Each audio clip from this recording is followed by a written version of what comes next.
네, 굳게 닫힌 문 보이시죠? 얼마 전에 전해드렸었는데 가족과 지인을 내세워 화물 운송법인 4곳을 운영하다가 차주들의 운송료를 가로채 잠적한 김모 씨의 사무실입니다. 그런데 말 그대로 배운 게 도둑질이라고 범행 직후에도 김 씨가 비슷한 업체를 차리려고 시도한 게 확인됐습니다. 피해자들이 더 늘 뻔했네요. 아찔합니다. 네, 화물차주들의 먹튀 피해가 반복되는 데에는 구조적인 문제도 있다고 합니다. 바로 대금 지급 시차인데요. 원청이 하청업체의 대금을 다음 달 말에나 지급하기 때문에 화물차주들은 길게는 2달 뒤에야 돈을 손에 쥘 수 있다는 겁니다. 그러니까 목돈을 쥔 사람이 작정하고 나쁜 맘을 먹으면 돈을 떼이는 건 시간 문제란 거죠. 누군가의 생기가 걸린 피 같은 돈, 업주의 양심에만 맡겨두는 게 맞을까요? 근본적인 시스템 개선이 필요해 보입니다. 윤성훈 기자입니다. 지난해 7월부터 고지된 우편물들이 잔뜩 쌓여 있습니다. 법인 사무실로 등록된 이곳은 현재 아무도 있지 않은 듯 문이 굳게 잠겨 있습니다. A사 등 4개 화물 운송법인을 실질적으로 운영한 김 씨가 잠적한 건 지난해 7월쯤. 이에 앞서 20억 원대 회사 돈을 빼돌린 건 물론 화물차주들의 운송료와 직원, 지인들에게 돈을 빌리고 가로챈 혐의로 수사가 이뤄지고 있습니다. 많게는 17억 원에서부터 수천만 원씩 10여 명이 김 씨에게 사기를 당한 겁니다. 돈을 이렇게 빌려달라 한다 회사한테. 그리고 월 10%씩을 띈다. 그렇게 하면서 이제 이렇게 돈을 빌려간 거죠. 그래갖고 17억 정도를 못 돌려받아서. 잠적한 김 씨는 범행 직후인 지난해 10월 제주도의 또 다른 화물 운송 법인을 차리려고 시도한 정황도 추가로 드러났습니다. 김 씨가 거래하던 쿠팡 로지스틱스 서비스 CLS 1차 하청업체와 신분을 과시한 겁니다. 지난해 10월엔 1차 하청업체 소속 운송관리 담당자에게 여러 차례 돈을 건넸다며 금품 로비 정황을 구체적으로 언급하기도 했습니다. 팀장 자기가 어떻게 구워 살면서 나한테 그래서 500만 원 가져갔단 말이야. 뇌물? 여태가 받아먹은 게 한두 푼이 아니기 때문에. 피해자 측의 금품 로비 의혹에 대해 고소를 예고한 가운데 1차 하청업체 측은 그런 사실이 없다는 담당 직원의 입장을 통보받았다고 밝혔습니다. 또 피해를 입은 화물차주들에게 일부 급여를 직접 지급하고 5억 원가량을 공탁하는 등의 노력을 기울이고 있다고 설명했습니다. CLS 하청과 재하청업체에서 화물차주들의 먹튀 피해가 반복되는 데는 구조적인 문제도 있습니다. 여기엔 대금 지급 시차가 주요 원인으로 꼽힙니다. 원청인 CLS가 하청업체의 대금을 다음 달 말에 지급하고 있다 보니 화물차주들은 한두 달 뒤에야 운송료를 손에 쥐게 되는 겁니다. 목돈을 쥔 하청, 재하청업체가 작정하고 돈을 가로챈다면 피해자들은 뒤늦게서야 피해를 인지하게 되는 꼴입니다. 원청인 CLS 측은 하청업체 대금 먹튀 문제와 관련해 법적인 책임이 없다는 입장이지만 정산 시점이 개선돼야 비슷한 피해를 막을 수 있다는 지적이 나옵니다. 네, 출산하면 자녀 한 명에게 수천만 원을 주고 자녀가 10살이 될 때까지 유아수당을 주겠다. 며칠 전에 발표한 저출생 대책이냐고요? 아닙니다. 네, 내 눈을 바라봐 넌 행복해지고 내 눈을 바라봐 넌 건강해지고. 네, 이 노래 구절 기억하시죠? 다소 황당무계한 공약으로 화제가 됐던 국가혁명당 허경영 대표가 벌써 10년도 훨씬 전에 내놨던 공약입니다. 그런데 이런 공약이 정말 현실이 되고 있습니다. 지자체마다 현금성 지원 정책을 쏟아내고 있기 때문입니다. 참 그런데 이런 정책이 실제로 출산 증가로 이어지면 너무너무 좋겠지만 등록제만 바꾸는 인구 뺏기 경쟁일 뿐 출산율을 끌어올리지 못한다는 목소리도 나옵니다. 이와 함께 가족복지 분야 예산을 써야 한다는 지적이 나오는데요. 멀고도 먼 저출생 대책, 하지만 찾아내야죠. 찾아내야 합니다. 김혜은 기자입니다. 결혼하면 1억 원, 출산하면 1인당 5천만 원, 자녀가 10살 때까지 월 100만 원, 육아수당을 드리겠습니다. 17년 전부터 선거 때마다 꾸준히 등장했던 결혼수당 1억 원. 당시만 해도 황당하다는 반응을 얻은 이런 공약이 사실상 현실이 되고 있습니다.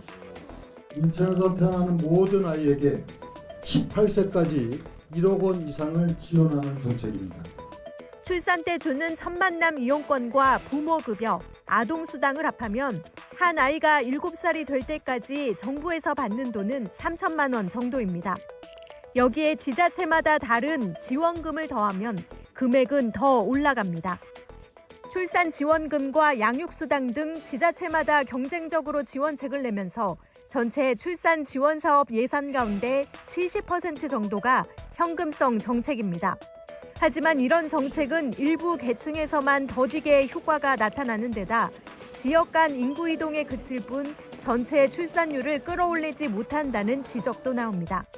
인구 뺏기 경쟁을 가고 있어요. 실제로 아이를 낳는 게 아니라 이 등록증만 바꾸는 거예요. 최근 정치권이 내놓은 대책 역시 주택대출과 육아휴직 급여 확대 등 많은 예산이 필요합니다. 전문가들은 지금까지와는 다르게 양육에 필요한 가족복지 분야에 예산을 써야 한다고 지적합니다. 부모의 일가정 양립이 제대로 될 수 있도록 가족 친화 기업이 제대로 될 수 있도록 돈을 정말 그야말로 쏟아 부어야 한다. 저출산 대책은 돌봄 시스템 변화부터 노동시장, 기업 문화까지 다방면으로 접근해야 하는 만큼 단순한 현금성 정책이 아닌 촘촘한 설계가 절실한 상황입니다. 어제 서울 서초구의 대형마트는 사람들로 북적거렸다고 합니다. 원래는 문을 닫아야 했던 넷째 일요일이지만 정부가 대형마트 의무 휴업일을 공휴일이 아닌 평일로 바꾸기로 하면서 문을 연 겁니다. 편하다는 반응과 함께 재래시장을 찾지 않을까 걱정하는 시장 상인들의 우려의 목소리까지 함께 교차하는 모습입니다. 임혜진 기자가 전해드립니다. 원래는 문을 닫는 넷째 일요일이지만 이른 아침부터 장 보는 사람들로 북적입니다. 정부가 한 달에 2번인 대형마트 휴업일을 공휴일이 아닌 평일로 바꾸겠다는 방침을 발표한 가운데 서초구가 가장 발빠르게 나선 겁니다. 특히 맞벌이 부부 등 평일에 장을 보기 어려운 직장인들이 환영하는 분위기입니다.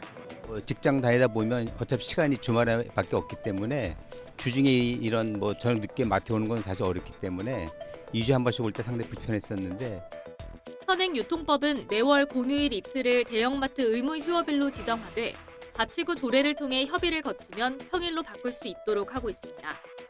서초구에 이어 다른 자치구들도 속속 의무 휴업일 변경을 추진하는 가운데 재래시장 상인들은 시름이 깊습니다. 가뜩이나 경기가 어려운데 아무래도 시장을 찾았던 손님들이 줄어들지 않을까 걱정되기 때문입니다.